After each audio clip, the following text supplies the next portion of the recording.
ఒక చేదు నిజం చెప్తాను విను. ఒకవేళ నువ్వు పైకి పోయావనుకో, అదే చనిపోయావనుకో, నీ బంధువులొచ్చి మొదటిగా అడిగేది చనిపోయి ఎంతసేపు అయింది, అంత్యక్రియలు ఎప్పటికైపోతాయి అని. ఎందుకో తెలుసా?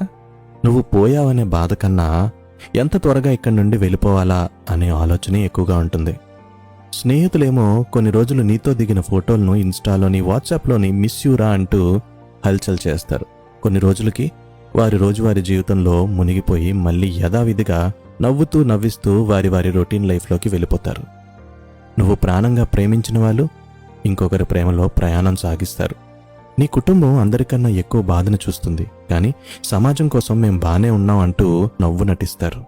నిజం ఏంటంటే ఈ ప్రపంచం మనలో ఏ ఒక్కరి కోసం కూడా ఆగదు. అందుకే చీకు చింత ఉండనే ఉంటాయి. నీకోసం పోరాడు, నీకోసం బ్రతుకు, నీ గురించి నువ్వు జాగ్రత్తలు తీసుకో. ఎందుకో తెలుసా? నువ్వు పోయాక నీకోసం కన్నీళ్లు పెట్టుకున్న ఆ వ్యక్తులే ఒకరోజు అన్నీ మర్చిపోతారు. వాళ్ళు తమ జీవితాల్లో ముందుకు సాగిపోతారు. అర్థమైందా?